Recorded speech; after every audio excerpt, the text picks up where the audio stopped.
to the presentation on behalf of the Saugeen Ojibway Nations. Chief Kagi, Mr. Monham, welcome and thank you for your patience. The floor is yours. Thank you, Madam Chair, panel. For the record, Alex Monham on behalf of the Saugeen Ojibway Nations. I'm joined today by Chief Kagi. In the audience today is Chief Shigano and a number of members of the SON leadership, as well as many members of the community. By phone today, we have with us Messrs. John Greaves, Daniel Masati, and Stuart Bland. We also have SON fisheries biologist Dr. Steve Crawford available in the audience if necessary. Originally, we had planned today to provide final submissions and closing comments. However, the panel has now helpfully added 3 hearing days at the end of this month, and our understanding is that a number of key issues will be addressed on those days. We understood that that might include an opportunity to continue our discussion with Dr. Leese, but I see Dr. Leese is here today, so we are hopeful that we can do that. Dr. Leese has raised a number of new issues and new considerations that will be very helpful to explore. The main subject of the added hearing days is to be licensing, permits, and authorizations. These are important matters, but we believe they have been made far more important as a result of developments during the course of these hearings. I will discuss this in my presentation today with the hope that it might help to inform a more focused discussion on those days. For my presentation today, I'll begin with a discussion of what we see as the key unanswered questions at this point in the process. The problem of leaving central characteristics of the DGR project to be defined in subsequent licensing or regulatory processes, and the question of social safety and why it should apply in the context of this project. I'll be followed by Chief Kagi, who will speak on the significance of the concept of social safety to the Saugeen Ojibway Nation communities and the path forward. We have previously outlined that there remain many unanswered questions and key uncertainties concerning OPG's application, some of which we say fundamentally affect the scope and nature of the project. These include an incomplete waste characterization and inventory, an undefined geoscientific verification plan, including expressly defined thresholds and go, no-go events, and as of yet insufficient alternative means assessment, and in particular, no principled analysis of different options for the management of various intermediate level waste components. No assessment of transportation issues, either to the DGR project alone or in combination with the transportation of other future nuclear waste streams to or from the site. And an inadequate stigma analysis and related adverse effects prediction. On September 27, we received a response to undertaking 12 concerning decommissioning wastes. A preliminary review suggests that the response raises as many questions as it answers. The first and most important thing to note is that the response is strongly qualified as based on preliminary information and planning assumptions. There is, as it stands, a poor characterization of the intermediate level waste components and a basic assumption that decommissioning wastes would be fundamentally the same as operational and refurbishment wastes without any supporting analysis. There appears that there will be more than a doubling of the near and long-term radioactivity as a result of the introduction of these materials. But there's only a very preliminary and perfunctory assessment of how this doubling of radioactivity would impact the safety case.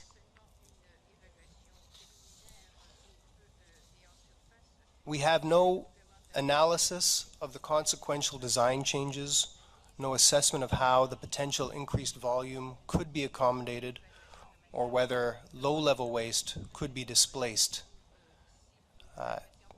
in order to accommodate the new waste stream. And of course, there's no discussion of transportation issues.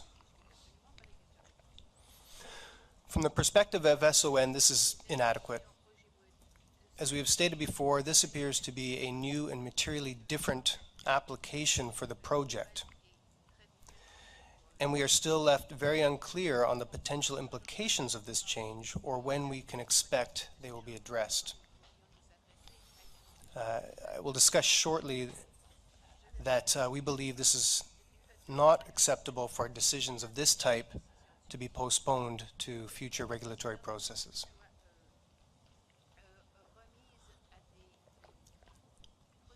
We have heard Dr. Dunker express a significant lack of confidence in the cumulative effects analysis carried out by OPG and its methodology for predicting the significance of effects. He states that these shortcomings represent a failure of OPG to meet the requirements of SIA and the guidelines. One of his key concerns, I understand, is that unless a residual adverse effect from the project alone was identified, no subsequent cumulative effects analysis was performed to determine how that potential effect could combine with other stressors.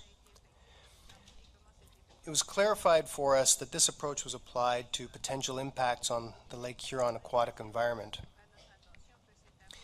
And as OPG had identified no adverse effects on Lake Huron, no subsequent cumulative effects analysis was performed.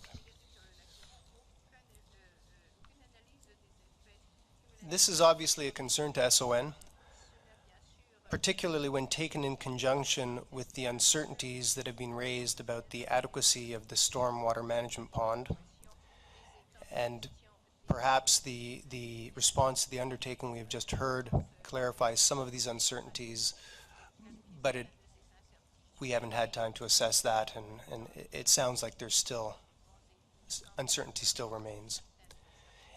And further, it appears no consideration has been given to the potential future increases in thermal discharge from the Bruce nuclear facility. It is also of concern to SON that OPG has assumed in its analysis that the quality of the McPherson Bay aquatic habitat is poor, and as a consequence, we can assume not significant to the local ecosystem. This conclusion appears to be based on very old data and one more recent sampling program conducted for Bruce Power in 2007. Our technical reviewers believe that this is likely an insufficient basis for coming to these conclusions. We have not prepared submissions on this, but we'd be happy to provide some if that would be helpful to the panel.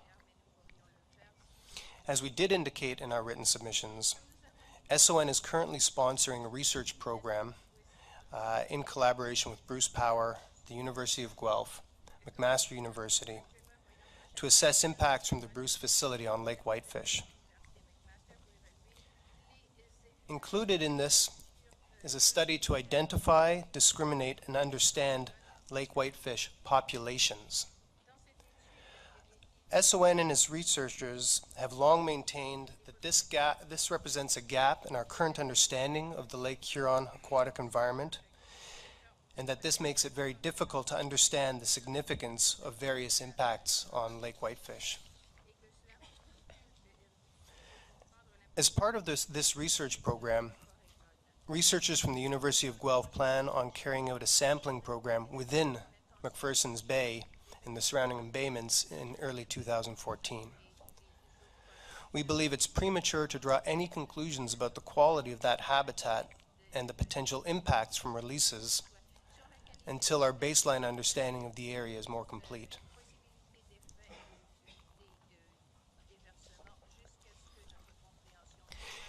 Taken collectively, all of these gaps in our understanding of the project, all of these unanswered questions amount to a tremendous degree of uncertainty about the character and scope of the project. For this reason, we repeat our earlier submissions that at this time we do not believe the panel has before it a sufficient record to make a determination of whether the project is likely to cause significant residual adverse effects.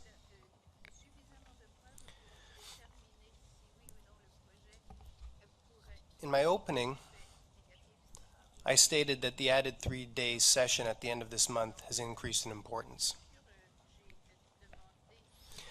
I say this because many of the key uncertainties I've just talked about have been pushed forward to be resolved in future regulatory processes, including the geoscientific verification plan, waste characterization and inventory, package design that could support retrievability, and possibly even the final design of the stormwater management pond.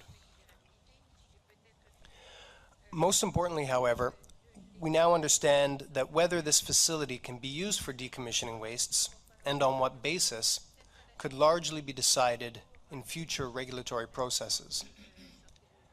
On Tuesday, we heard that a new environmental assessment would only be triggered under SIA if there was a proposed expansion of the facility greater than 35%. But it was explained by Mr. Peter Elder that the proposed introduction of decommissioning wastes would trigger review only if it caused a deviation from the existing safety case and the volumes and mixes between low and intermediate level wastes assumed there. And such a change would be dealt with through a license amendment process. This is made more complex because we do not yet have a final waste characterization and inventory. As we understand it, this is only required as part of the update to the safety case at the time of application for an operating license. We can assume that even the 80-20 split between low-level waste and intermediate-level waste will not be fixed until many years down the road during the operating license application stage. The concern here, of course, is that with the new decommissioning waste stream, the DGR could migrate from being a DGR for low and intermediate level wastes towards becoming a pure intermediate level waste repository. This would represent a very different kind of project, and it appears that this could be done entirely through license amendments.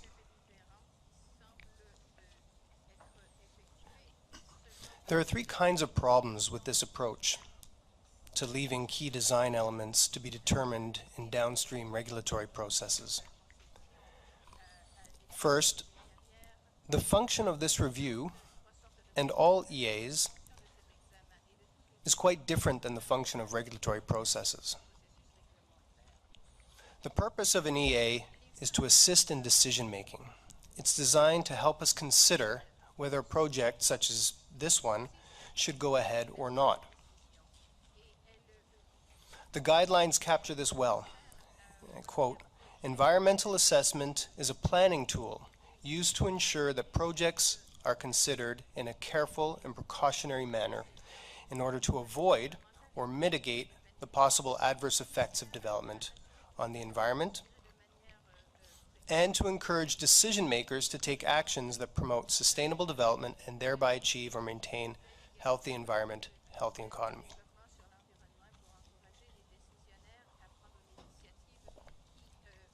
Subsequent regulatory processes will not consider the high-level acceptability or advisability of the DGR project. Rather, will focus on compliance with legislation. It is now that we must perform this more fundamental kind of assessment of the DGR project. And we can only do this if we have a clear and complete understanding of the project and its potential impacts. Second, regulatory review, by definition, occurs after a decision to proceed has been made, as will be the case here, after significant project milestones have been passed. As I said in my last presentation, this creates significant institutional and economic pressure to mitigate problems rather than avoid them, which is less precautionary, a less precautionary approach. There's a corollary problem.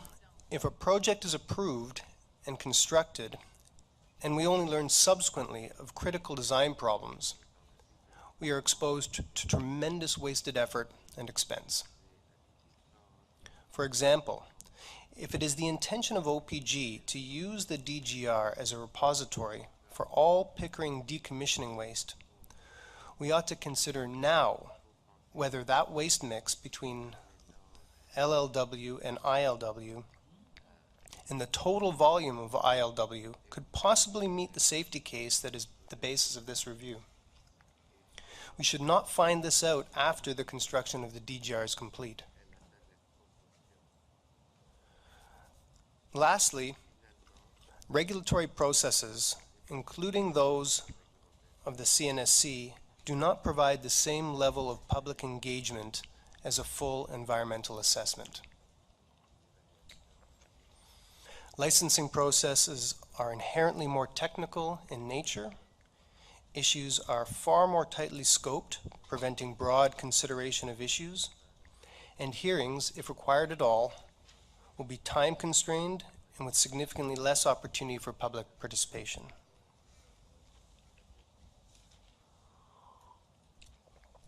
As I said, it's very helpful that the panel has added days to the hearings so we can address these issues fully.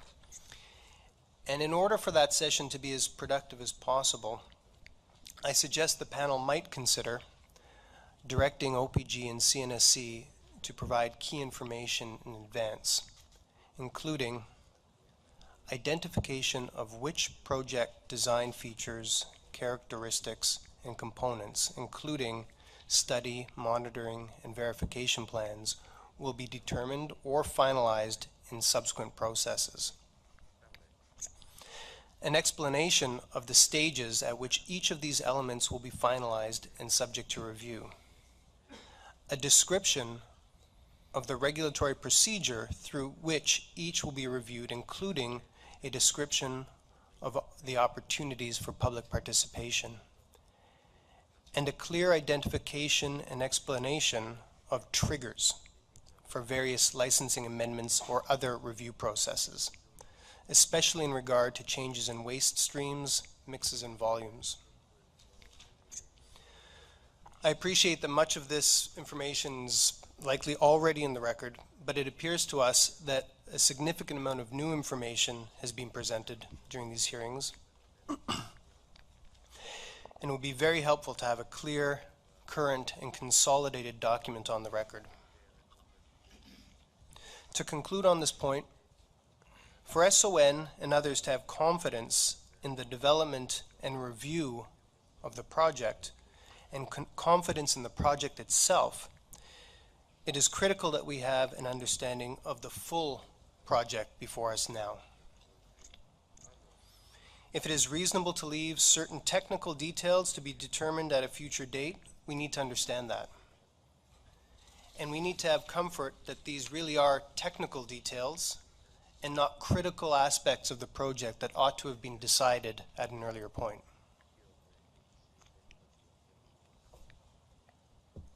Thank you. The very first question in these proceedings concerned the concept of safety.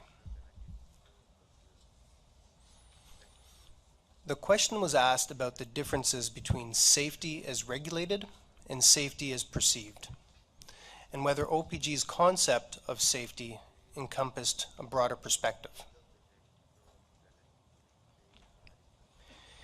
In our view, this is the proper frame in which to consider the DGR project.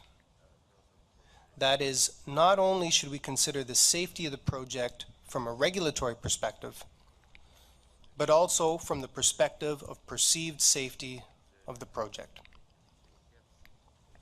This idea is sometimes referred to as social safety.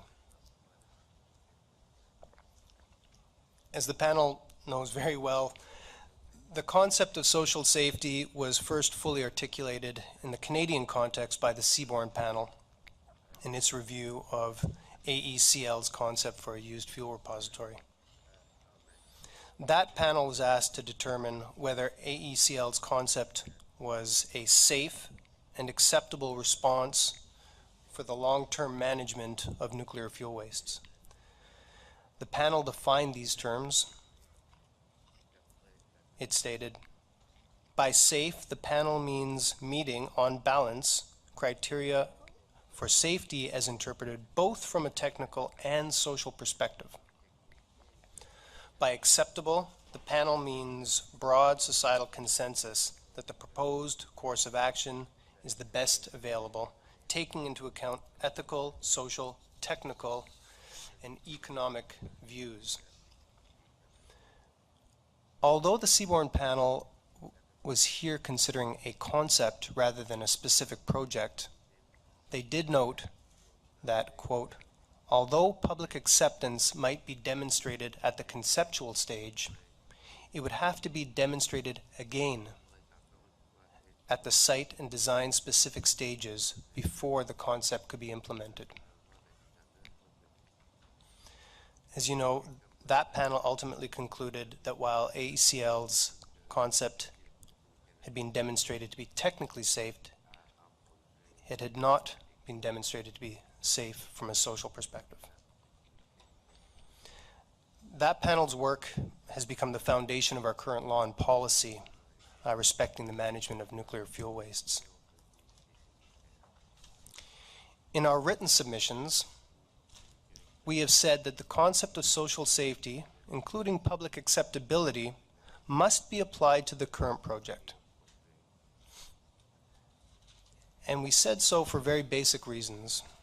One, OPG is included within this project long-lived intermediate level nuclear wastes, which are functionally equivalent to used fuel wastes from a management perspective. Two, in our submission, there is a real and demonstrable connection between this project and NWMO's project for a used fuel repository. And there is an existing public perception of this connection. And three, this project has the potential to cause permanent harms and risks to SON rights and interests. Again, in our submission, we say that OPG has recognized the applicability of social safety to its project and has based the development of its project on this. It states in the EIS that, quote, the proposed DGR site was chosen because it holds two attributes that, based on international experience, are essential for the successful development of a long-term waste management facility. Technical suitability, in this case, geology that offers multiple natural barriers to safely isolate and contain waste for tens of thousands of years and beyond, and an informed and willing host community.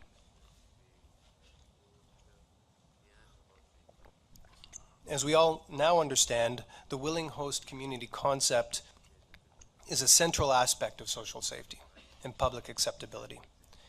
And it is a core component of the adaptive phase management approach as it is applied in the Canadian context.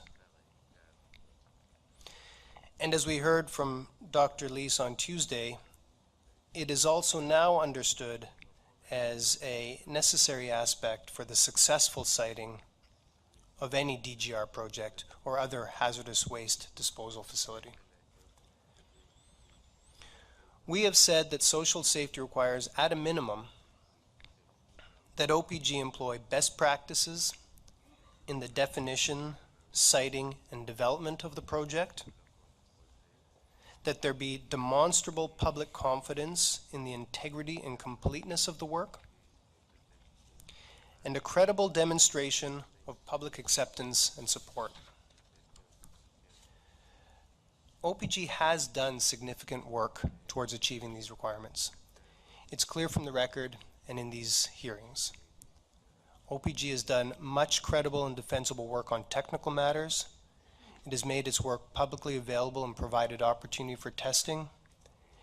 It has undertaken efforts towards establishing public acceptance and support for the project. And it is committed to ongoing information and public engagement work. And OPG, through its commitment to SON, has taken another significant and necessary step towards achieving support for the project and, as it says, obtaining a social license for the project. However, we say there is more to do before this project can be demonstrated to be safe from both a technical and social perspective and found to be acceptable. As I said earlier, there remain key deficiencies and uncertainties in the application that, from the perspective of SON, undermine public perception that this project is fully defined and fully explained, and consequently undermine the perception that this is ultimately a safe and acceptable project. From the perspective of SON, it is absolutely essential that OPG fully and credibly address the full scope of this project, including its potential use for decommissioning wastes, transportation issues alone and in combination with other waste management projects, a credible cumulative effects analysis, an analysis of viable options for the treatment of various categories of intermediate level waste, especially long-lived intermediate level waste, and the role of this project in the context of the broader nuclear waste management initiatives. These matters must be addressed fully, not only to ensure regulatory compliance or technical safety, but rather to give the public and SON confidence that this is actually a safe and advisable project.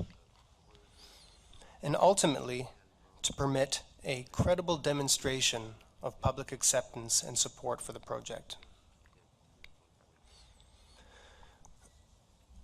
With respect, we submit that OPG's work has not yet been completed, and that these matters must be addressed before construction of this project could ever begin. Thank you. I'll now turn to Chief Kagi.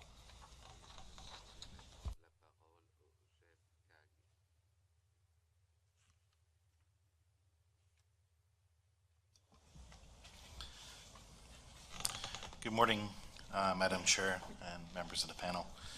I'm Chief Randall Kagi. I'd first like to acknowledge the Creator for giving us this day, our elders, our youth.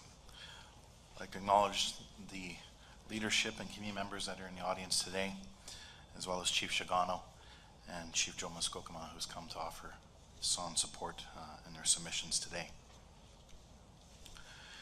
Today I would like to address my comments to the path forward. Mr. Monham has just spoken about the concept of social safety and why we say that for this project, OPG must demonstrate not only the technical safety of the project, but also its social safety. For our people, social safety is of critical importance. But our people say it differently and more directly. They will ask, can we trust this project? Can we accept this project? And can we agree to have this project as part of our future for all times? This is how our people understand the concept of social safety. And these are the questions they must answer for themselves. I'd like to speak briefly about three important concepts: trust, acceptance, and agreement. Throughout these hearings, we have heard a great deal about trust. We have heard that many people do not yet trust that this is a safe project. They do not yet trust that there will be no impacts on the water and environment, or their health, or their means of making a living. To be sure, Some of this lack of trust is due to the technical nature of the information, and some is due to the very nature of the nuclear wastes. But it is a failure to respect the intelligence of the public and the seriousness of their concern to assume trust can be remedied by clearer or plainer communications. From what I have heard, much of the mistrust stems from the way in which this project has been developed, namely, that no alternative sites were investigated, that there remain questions about the depth of community support and the means by which it was obtained, that there appear to be last-minute design changes, including the intent to use the DGR for decommissioning wastes, that the connection between the DGR project and the used fuel DGR project remain unexplored and unexplained, and that an open discussion of this has been rejected. Whether mistrust based on these concerns is founded or not, it is real and must be addressed. If the project goes ahead in an environment of deep mistrust, it will remain a project that has been foisted on the public. Our people will have these same concerns, and we'll have to overcome these issues so that our people can trust what we're being told and trust that the project is safe and advisable. There is only one way this can be achieved. Specifically, it must be demonstrated that the project is the best and safest approach to dealing with low and intermediate level wastes. We must ensure that all potential risks have been identified, including the potential impacts on our rights, interests, and way of life. And we must give our people the opportunity to understand all of this in their own way. This will include an understanding about the impact the facility might have on Lake Huron, fish and fish habitat, the potential impacts, direct and cumulative, that will result from the transportation of waste to or from the site, the potential for stigma, the impact it could have on our fishing and tourism economies, the possibility of segregating the longest lived and most dangerous intermediate level nuclear wastes, and a full and clear understanding about the plan for decommissioning wastes and the potential scope of this project. Before we can have trust in this project, we must have a very clear idea of the project we are dealing with, and the potential for the project to affect our rights, interests, way of life, and territory. These things cannot be left murky or unstudied. They must be made clear. And this must be done in a way that our people will understand and have confidence in. The next concept I'd like to discuss is acceptance. There's no question that this project will present permanent risks to our land, waters, and people, regardless how small we may now predict. It is also inevitable that there will be some harm caused to our rights and interests. There is no way around this. The question is, once we have credibly and accurately determined the level of risk and harm, can our people accept it? Over the last few days, we had a few very clear examples of this. For instance, in the EIS and again in the presentation from OPG, it was noted that the presence of the DGR, which directly affects the rock, the first order of creation, may have special meaning to some Aboriginal people and therefore may be seen as incompatible with their worldview. And that this might affect how Aboriginal people value the plants and animals they harvest.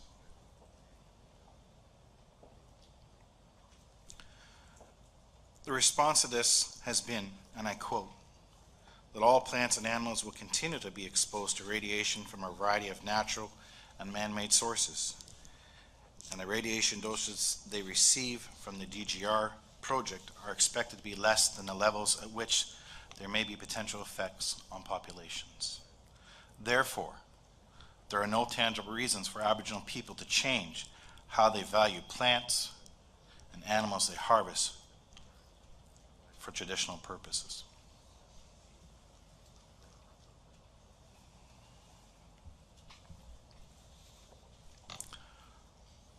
I must be completely honest. I find this very offensive. If our people come to believe that it is no longer right to consume the plants, fish, or animals for deeper spiritual reasons, this cannot be mitigated by demonstrating that there are no new radiological effects.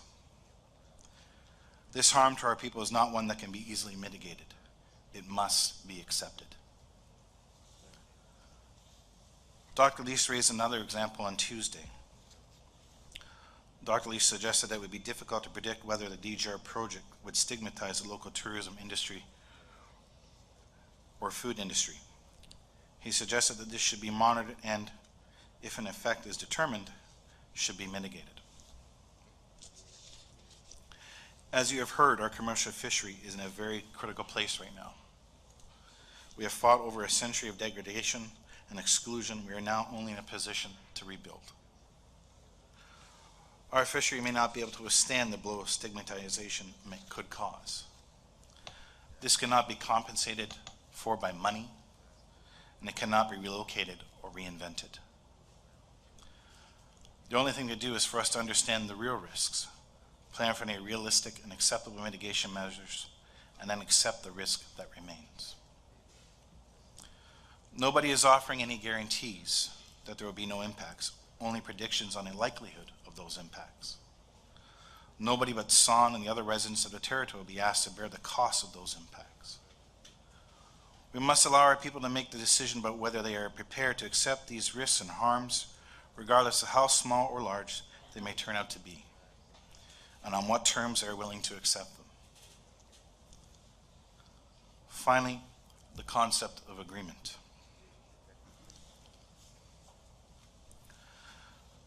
Our people must be given the opportunity to determine their support for the project, to be asked for their agreement to have this project become part of their future for all time. This agreement has been given many names here: a social license, a willing host community, but they all mean the same thing. The project should go ahead only when the people most affected fully understand the project and when they are supportive of it moving ahead.